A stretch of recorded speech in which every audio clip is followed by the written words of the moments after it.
Crimson Rivers, Evaluation Aftermath. Regulus knows he shouldn't. He knows it's a bad idea, and Sirius would be furious if he found out, because he made it very clear from the beginning not to antagonize the game makers. The thing is, when Regulus goes into his evaluation in the afternoon of the last training day, he walks in with a plan. It's a simple plan already approved by Sirius. Go in, show off with various daggers, then leave.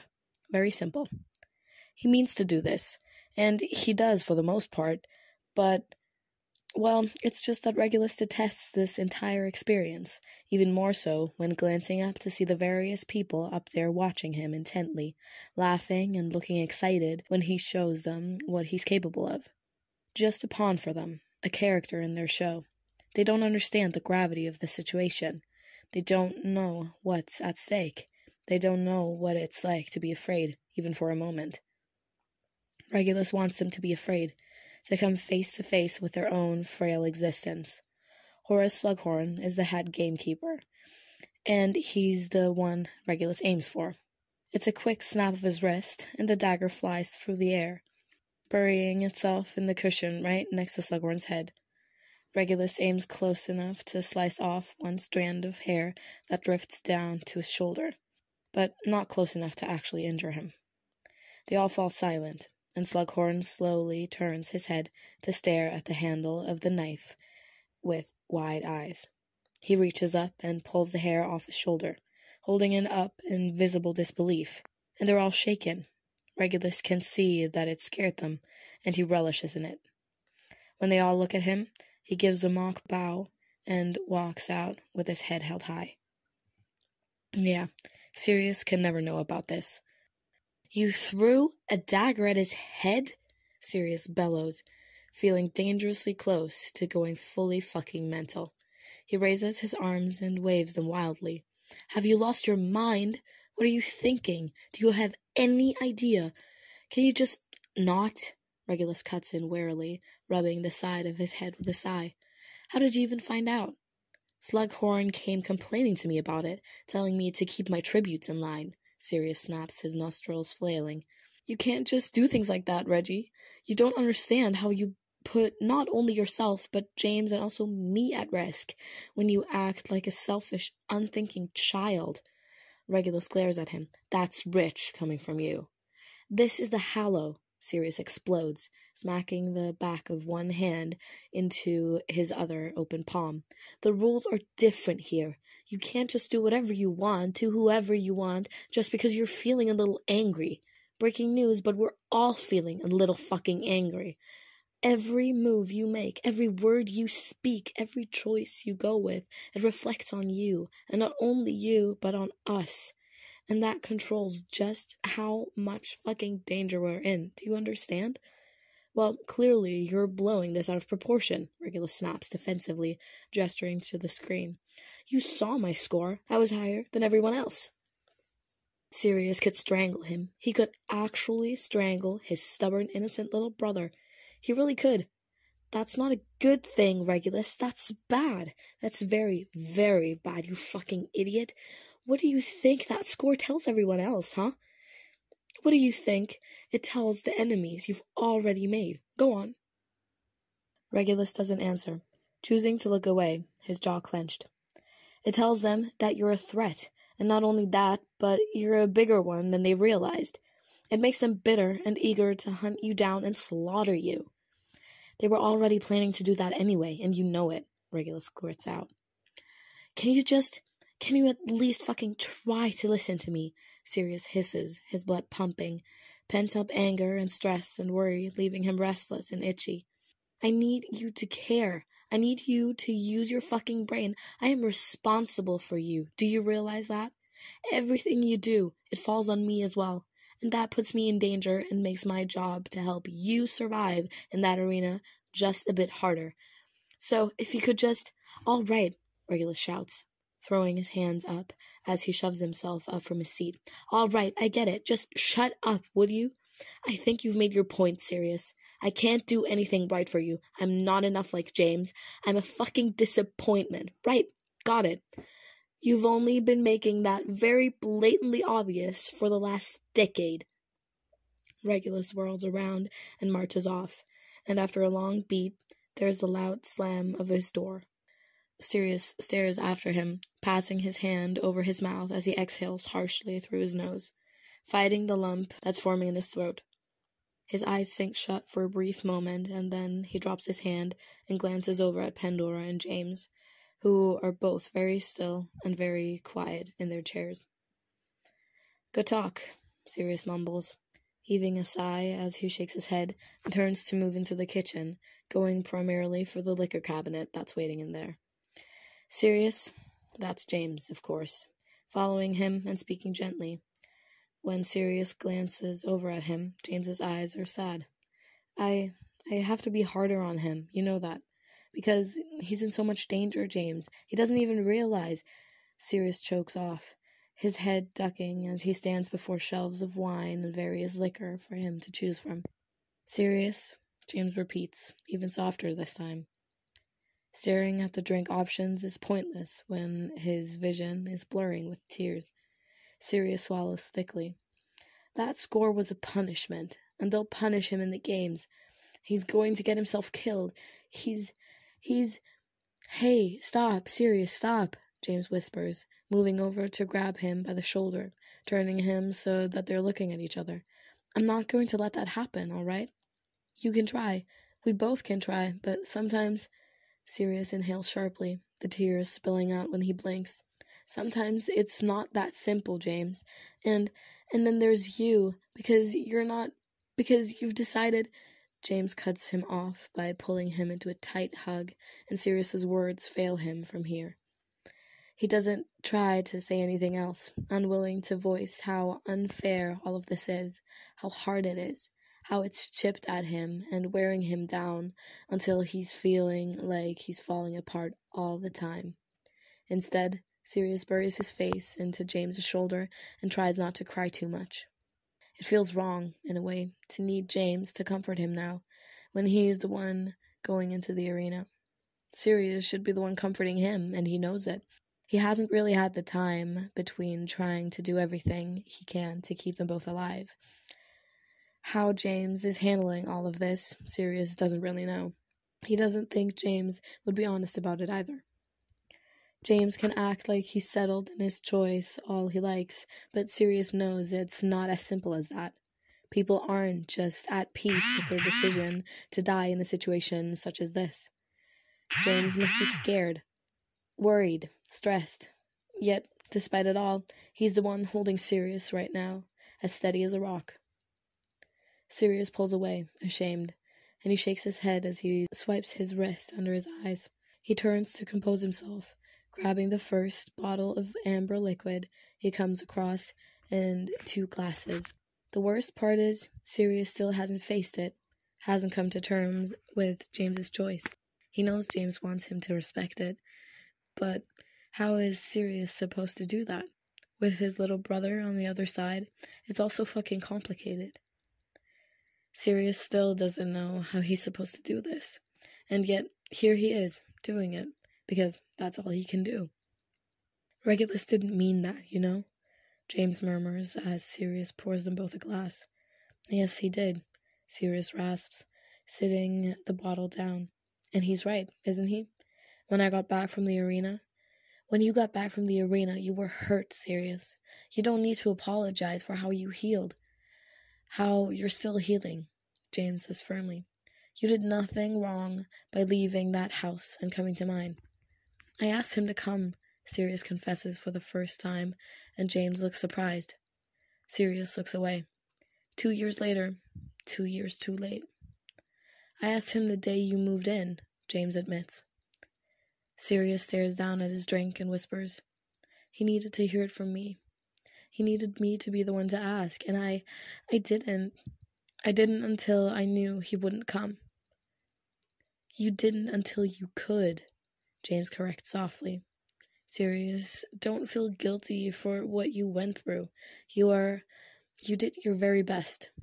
"James," Sirius croaks out. "I couldn't even look at him." To that, James has no reply. Sirius works his jaw, then lifts his drink to knock it back all at once. eyes sinking shut at the burn that flares as it goes down.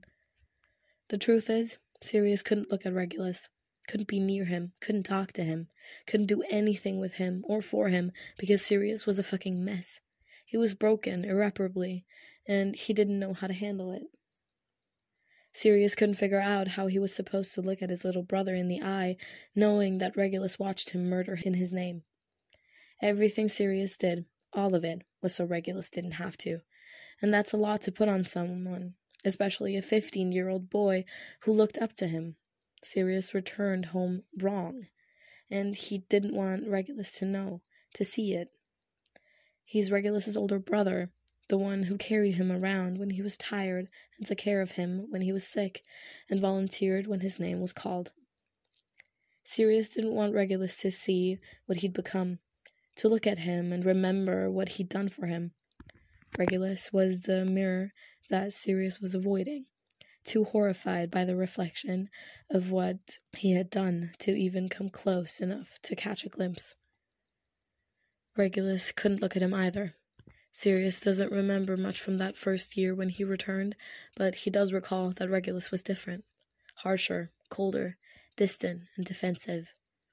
It only got worse as the years went by, and Sirius could only look at him and know he'd done that to him.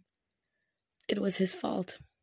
Sirius went into the arena and fought to get back to his little brother, only to come back and lose him anyway. Regulus hasn't said it. He has never said it, and Sirius thinks he will die before he ever admits it, but Sirius is sure that Regulus regrets that he ever took his place. "You're being hard on yourself," James tells him as he swirls his drink in his glass. "You're working yourself spare, trying to keep Regulus and me. Don't think I haven't noticed. It's not half difficult, I'll tell you that," Sirius mutters under his breath, reaching out to swipe James's glass from his hand, drinking it if he won't. "Regulus isn't making it easier." James snorts. "Well, it's Regulus. You know how he is, and honestly, can you blame him? As if you wouldn't like to make the game makers shit themselves out of fear." James shakes his head, ducking his head to hide his grin, though Sirius can see it anyway. "That was fucking brilliant." "James," Sirius scolds lightly, and James gives him a look. Sirius tries to keep a straight face, but then he can't help it. A chuckle slips out, and then he's laughing, because it really is fucking brilliant. Deep down, Sirius is so proud. He wishes he could have been there to see it, if he's honest. For a moment, despite everything, they're both just two best friends laughing at the absurdity of Regulus launching a fucking dagger at someone's head. It's so surreal, and they both laugh so hard that they're bent over wheezing, nearly in tears. The acceptable kind of tears this time. James makes everything better. He always has.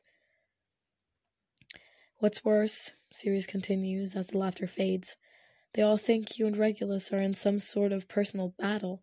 They're pitting you against each other. Can you believe that? Can't you just tell them we're friends?" James asks.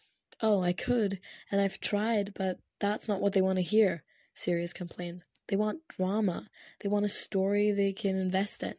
All the greatest stories have fighting. So, of course, that's what I want to see."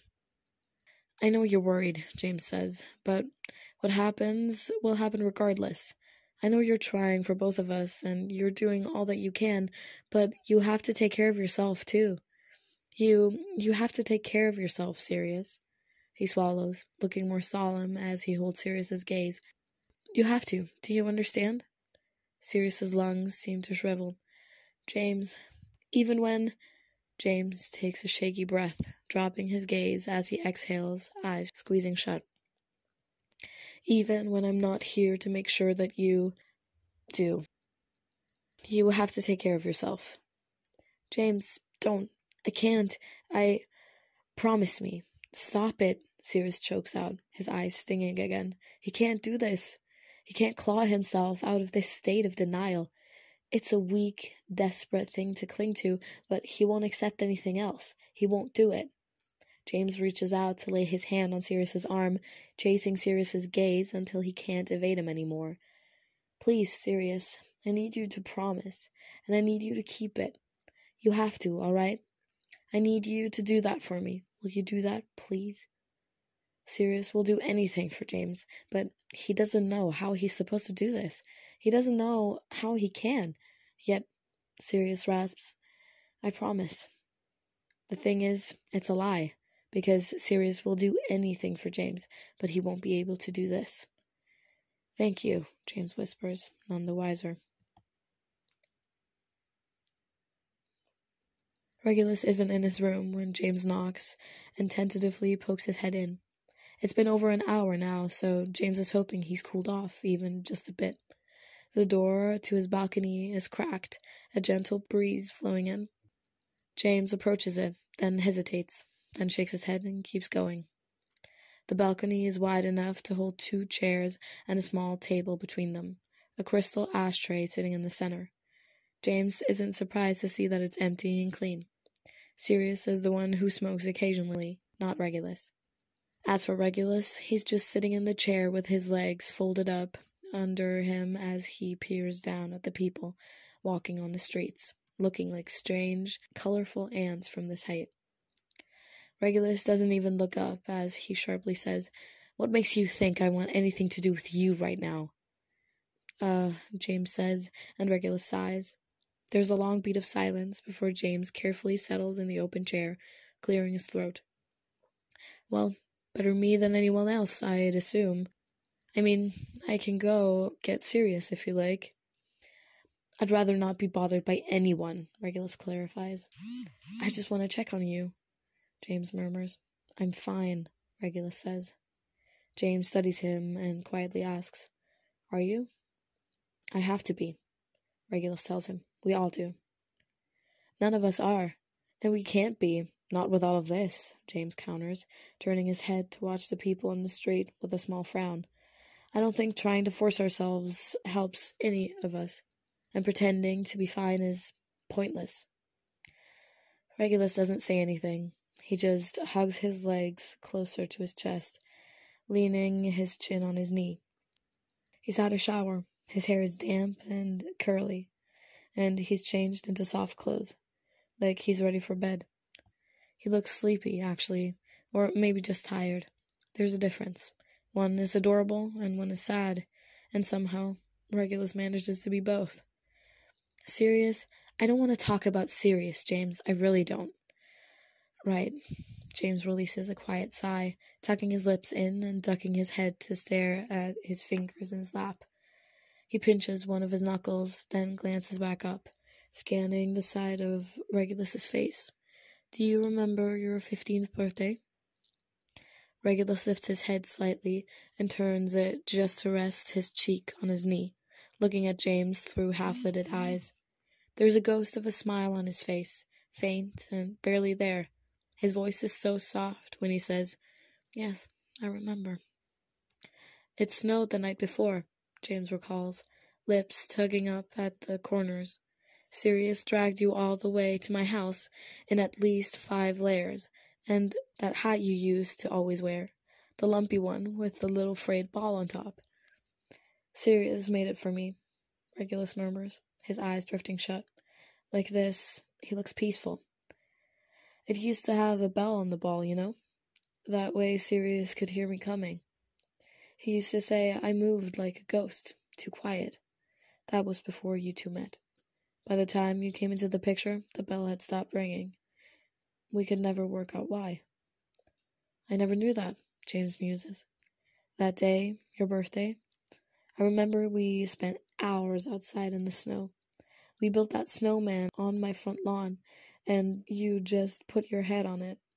You forgot it there when we went off to make snow angels. Never did see it again, Regulus says softly. Well, you and Sirius had to leave quickly so you wouldn't get in trouble with your parents, and I... James clears his throat, and when Regulus's eyes flutter open. You just left it, so I took it inside. I meant to give it back to you, but 2 days later, life as we knew it fell apart. Regulus fills in, huffing out a bitter laugh. James looks down at his fingers again. Yeah. Suppose it doesn't matter now, Regulus mutters, letting his eyes drift shut again. I still have your hat, James confesses. Regulus's eyebrows furrow, but his eyes don't open. It's in the top drawer in the stand by my bed. James, Regulus says slowly, it's been 10 years. Yeah, I know, James mumbles, but just in case you ever want it back, or, I don't know, that's where it is. Why would you do that? Regulus whispers, eyes finally opening again. Why would you keep it? It was important to you, James says. Regulus stares at him for a long time, not saying a word, and there's something unbearably gentle about his eyes right now. James watches them shift from that tenderness to something much more devastating, simple grief. Sirius told me the day before the reaping that he would make me a new one and put a bell on it for me.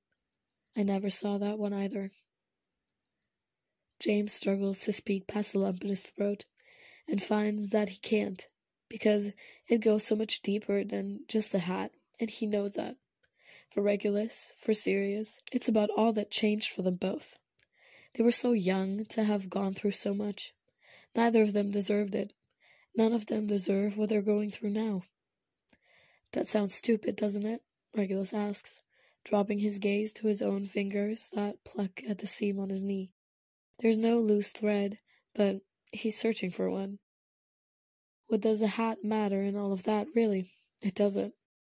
It never mattered to me more than him. James, it was never about the hat, or the daggers, or all the things he did for me.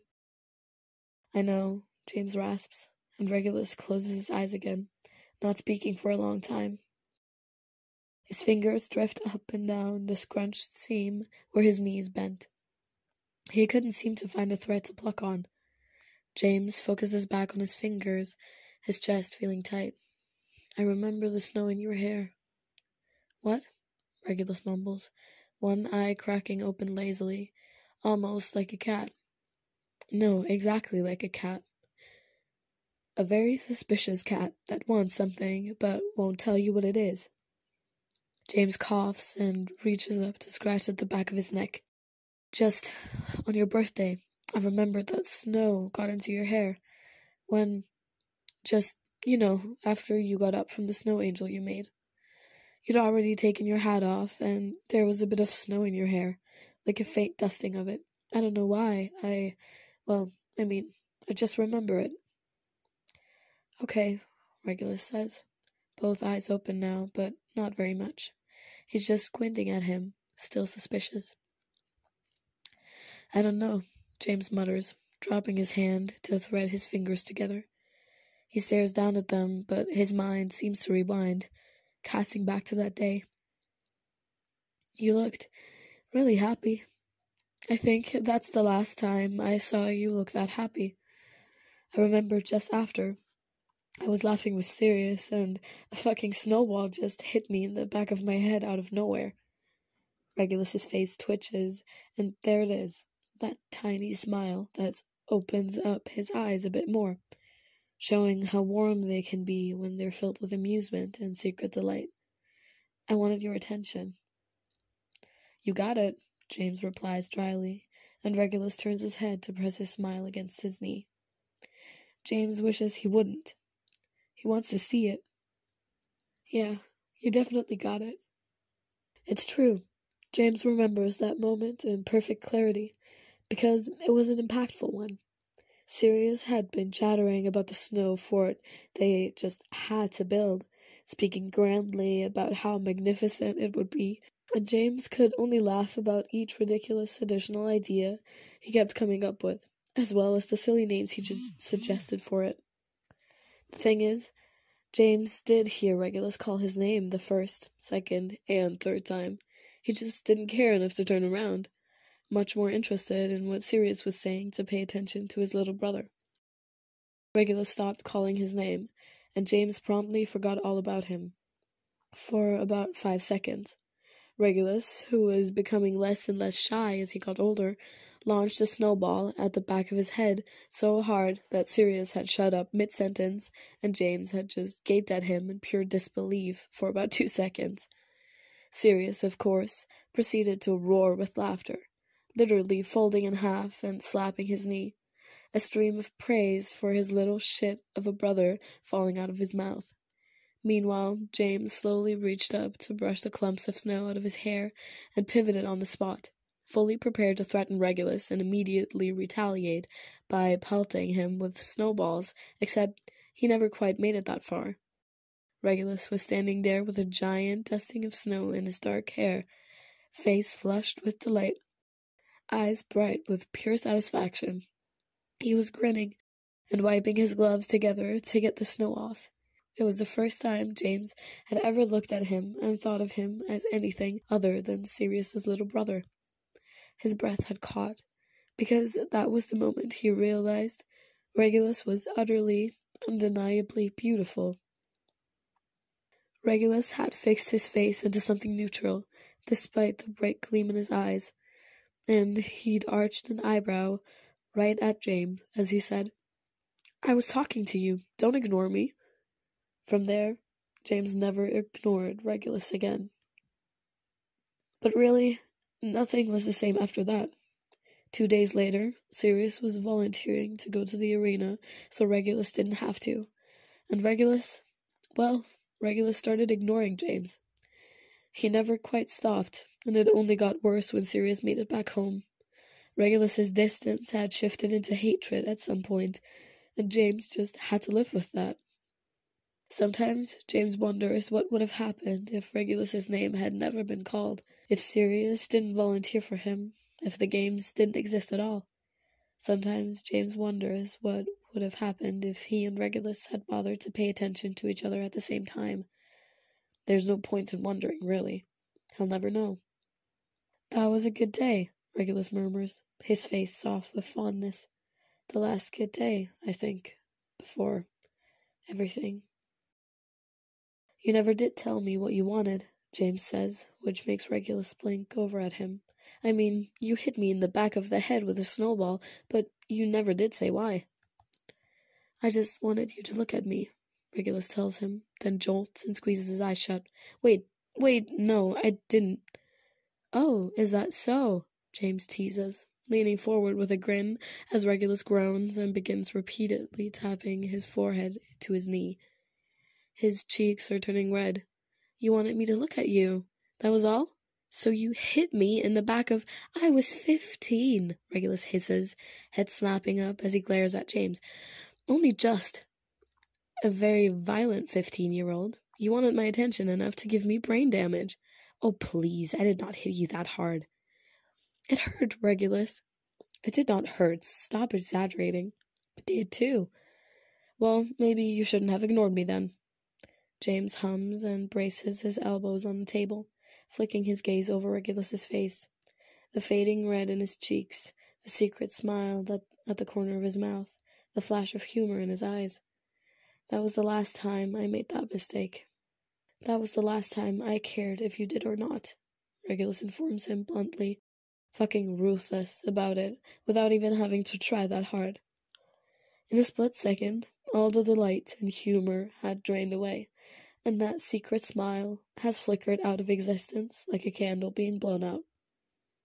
"I know," James says softly, sinking back into his seat and tucking his hands under the table again, twisting them in his lap.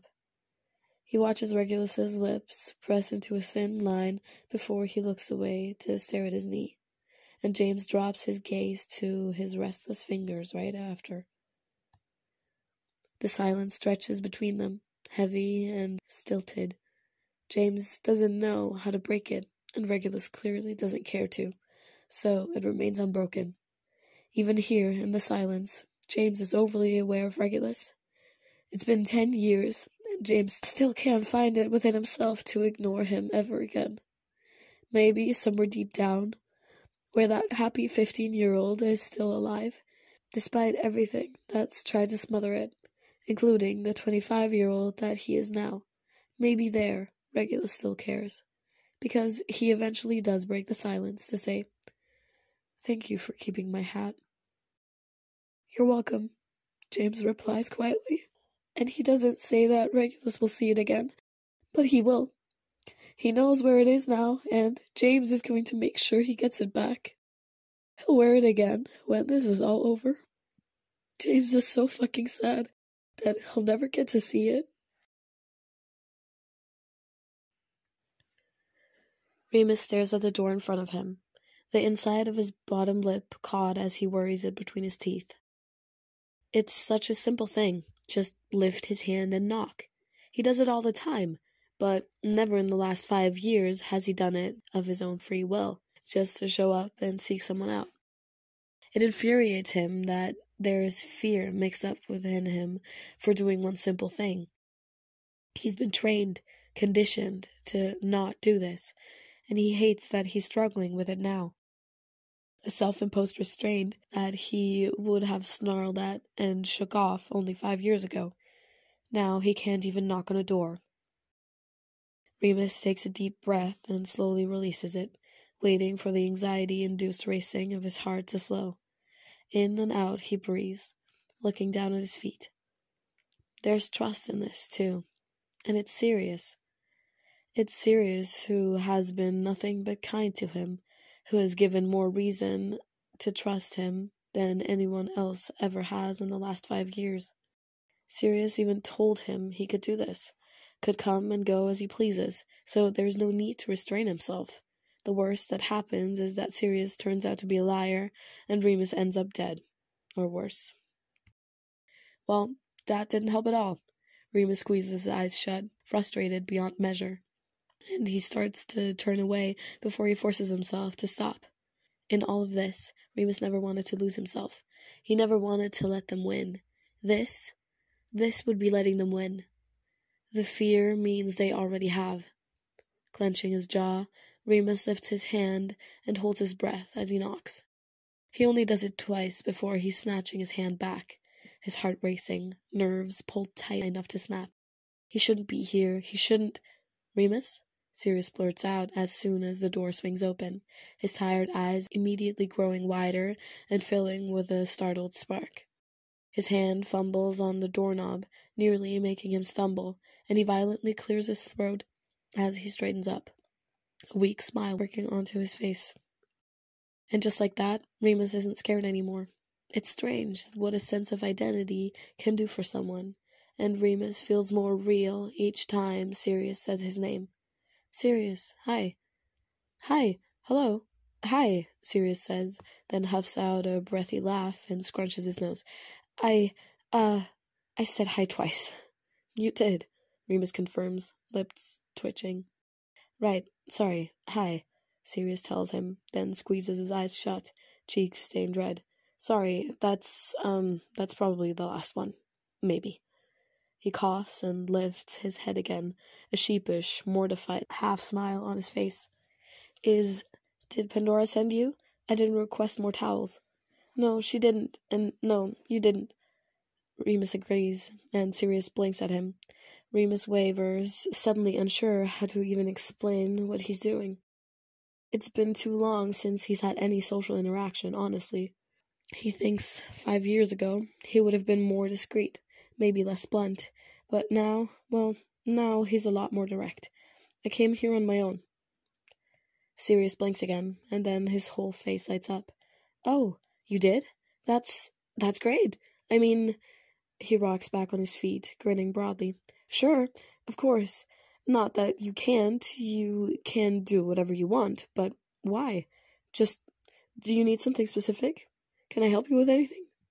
"No," Remus says, then chuckles. "I mean, unless you feel like helping me with laundry, which I doubt, so no. I mean, yes. I mean, I'd love to help with that." Sirius bursts out, then inhales sharply and stares at him.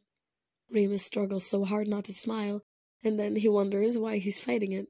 He lets it bloom on his face slowly, feeling it, the freedom of it. "You want to help with laundry?"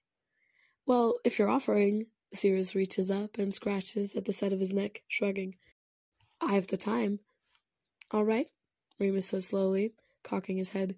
Not exactly his plan, if he's honest, but there's something nice about that. About not knowing where he might end up, going with the flow, and seeing the freedom and surprise. All right, come with me then. The laundry room is located in the back of the suite, never used by anyone but the servants. Sirius clearly never even knew it was back here, if the baffled expression on his face is anything to go by.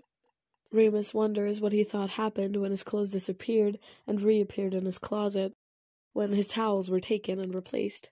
Not much thought often goes into the process when you're not the one doing it, but Remus is the one doing it, so it's always agitated him a little bit that no one ever even stopped to think about it. Sirius isn't above his own privileges, and that should bother Remus. It does, a bit, but mostly it just makes him seem more real, too. What Remus likes best about Sirius is that he isn't afraid to acknowledge these things. The first thing he says is, I never even thought about laundry, not once. You do it for all of us, don't you? Here? Yes, Remus admits. I like Regulus the best, if I'm honest. He keeps his dirty clothes in a neat stack for me to find. I don't have to go searching for them, and he doesn't leave them lying all over his floor. At this, Remus shoots Sirius a pointed look, mildly amused when Sirius looks horrified instantly. James doesn't leave his wet towels on the floor, which is nice. And Pandora, well, she never has laundry at all. I think she throws her clothes away, or burns them, or I don't even know. She donates them, or recycles the fabric, Sirius explains, huffing a weak laugh. Pandora is a gentle soul, really. She was dealt a good hand, being born in the Hallow, and she doesn't waste that, if she can help it. She tries to help the less fortunate as much as possible. Not much like a Hallow at all. No, not really. It's what I like best about her, Remus hums. She's kind to me. You all are. Well, Regulus is. Actually, I don't think he's ever spoken to me outside of a quiet hello here or there. Meanwhile, James talked to me for almost an hour yesterday about something he'd learned while training. Did you know that some moths and butterflies will drink blood and tears from people? It's called mud pudding. Didn't know that until James felt the need to tell me. Oh, James, Sirius says with palpable fondness, chuckling under his breath as he shakes his head. Sounds like him. I saw you two earlier in the kitchen, you know, Remus confesses as he turns around to face the clothes in a pile on the table. His voice comes out measured with tentative curiosity, unable to help it. I didn't mean to. I was just walking by. I didn't linger, I promise. Sirius walks around the other side of the table, watching Remus sort the clothes into separate, smaller piles with a furrow of his brow. Sorry if we were in your way. You could come in if you need to. What are you doing? Sorting the clothes, Remus explains. Some have to be washed at different temperatures. Some can't be dried, and some can't be washed together. Oh, Sirius says weakly. He looks very out of his depth as he lifts his gaze to Remus's. I didn't know that. Again, Remus likes that he just admits it. Can I help? You can separate the white clothes from the rest, Remus says, lips curling up. Sirius looks relieved and immediately starts doing what he's told. Remus likes that too. I didn't want to interrupt. You and James, it looked like an intimate moment. You two seem close. Yeah, we are, Sirius murmurs, smiling softly, and then he blinks before his gaze snaps up. Oh, you mean, do you think... No, I swear we're not. We're just best friends. It was intimate, but not intimate. Not like we're not together. Okay, Remus replies casually, nodding easily as he keeps sorting through clothes. We've never been together, Sirius apparently feels the need to add. Just best friends. I've known him since I was 11 years old. Sirius's face softens into something much sadder. He's the best friend I've ever had. Remus feels his heart clench, because he knows that Sirius is in a difficult position right now, between his little brother and best friend going into the arena. Only one can come out, and the chances of that are depressingly low. I, have one of those, a very special best friend. I get what you mean. You do? Sirius asks, startled and curious, sucked right out of his sadness in a snap. Here? No, back home, Remus murmurs, dropping his gaze to the silk slipping over his fingers. He swallows thickly. Lily, I haven't seen her in 5 years, but when you're best friends like that, like you and James are, time and distance doesn't really matter, does it? It goes beyond that. Yeah, I know what you mean, Sirius croaks, offering a tight, trembling smile. There's a long beat of silence, and then he clears his throat. 5 years. I can't imagine being without James for that long. You must miss her. Very much. Every day with every breath, Remus admits. Sirius smiles at him gently. You can, if you want to, you can tell me about her. And Remus does want to, he realizes, because he misses Lily, like a permanent ache in his bones. And it's been so long since he's seen her.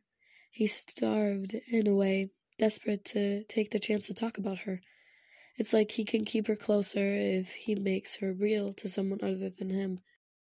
So Remus tells Sirius about Lily. In between sorting clothes, he tells Sirius how he and Lily met in school, how they became fast friends, how they ate lunch together every day and went to the train tracks after school, just to walk up and down them while talking about nothing and everything as the sun sank down below the tree line. He tells Sirius about the red of Lily's hair, the snort and her hardest laugh, the light that entered her green eyes every time she saw Remus coming. In between starting the first load of clothes and giving Sirius a brief lesson on how to use the fancy Hallow machine, he talks about how he and Lily went everywhere together and did everything together, so much that everyone mostly assumed they were dating. He talks about how they thought, because of those assumptions, that they had to date, only to realize after a kiss that sent them both into uproarious laughter that their desires leaned away from the opposite sex. He talked about how he was there for Lily when her first girlfriend got taken in the reaping and never made it back home. He talked about how Lily punched his first boyfriend in the face because he was caught kissing another boy from their class. As they go back to sorting clothes, Remus talks about how close their families were. Lily was always coming over to the Lupin house, and Remus was always at the Evans house. He talks about the long summers, the heat that brought a flush to Lily's round cheeks, the nights they sat out at the train tracks to watch the lightning bugs flicker.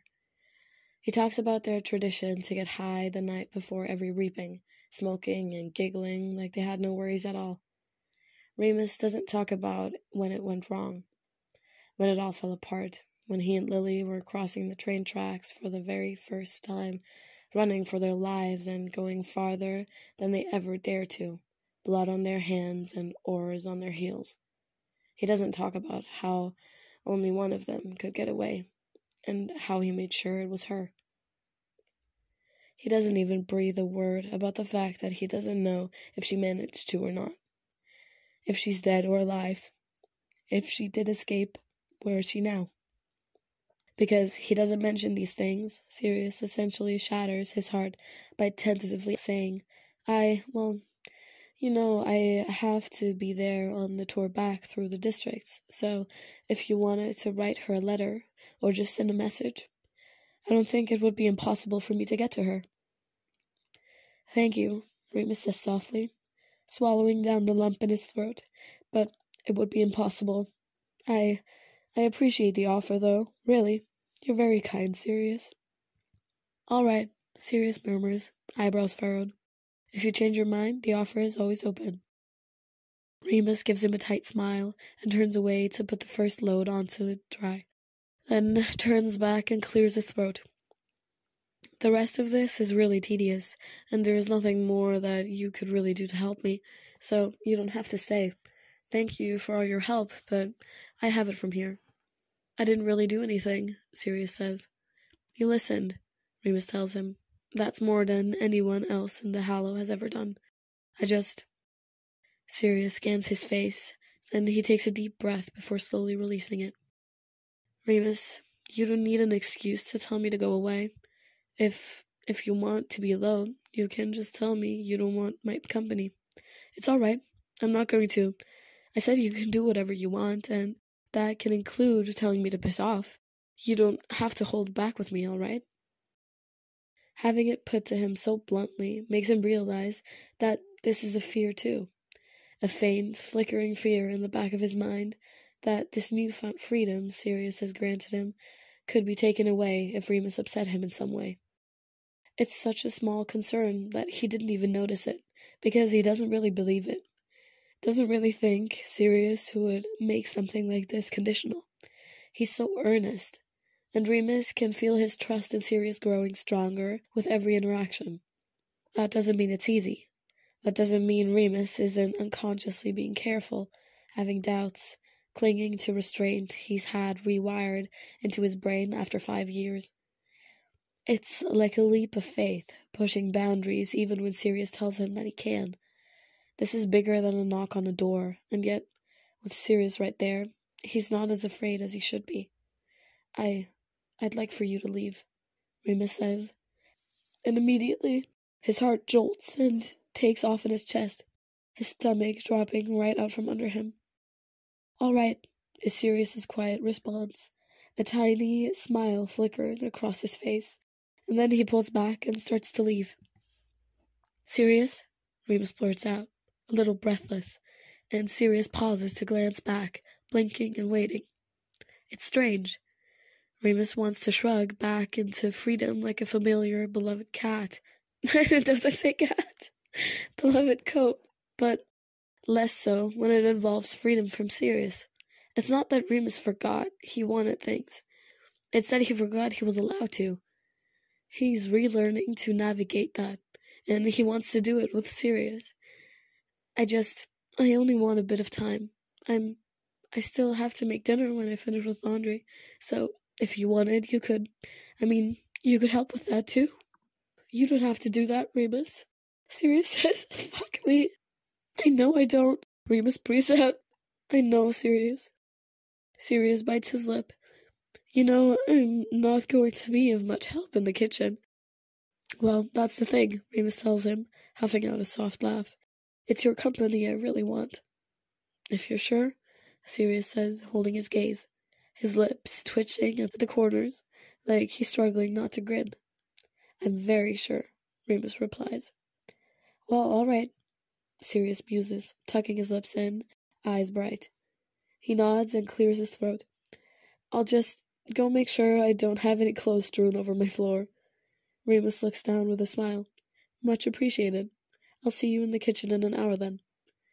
Yes, I will. Yeah, Sirius answers, stumbling over his words as he backs up. He turns and knocks directly into the door. Shit. He glances back at Remus, and then he drags his hand down his face as he hangs his head, cheeks red. He opens the door with a cough. Right, bye. See you soon. Okay, bye. Remus moves over as Sirius ducks out and starts up the hallway, berating himself under his breath as he goes. Remus slowly shuts the door and presses his forehead against it, a small smile curving in his mouth. Sirius, more so than anything else he's ever encountered, is Remus's favorite mess. Nothing or no one could ever compare. Despite that, Remus is glad that he left, glad that he would leave, all because Remus gathered the courage to ask, all because Remus needed him to, because right now, Remus really needs to be alone. He turns and puts his back to the door, slowly sliding down the length of it until he lands on the floor, his knees bent up in front of him. His smile is long gone as he stares at the machine that whirs quietly with the clothes of people who don't even bother to think about who washes them. He can't really see it through the blur of his tears in his eyes, because at this moment, the only person he wants to be with is Lily, and he will never get to see her again. He doesn't even know if she's alive. For the first time in 5 years, Remus is granted the freedom to sit down and cry about that.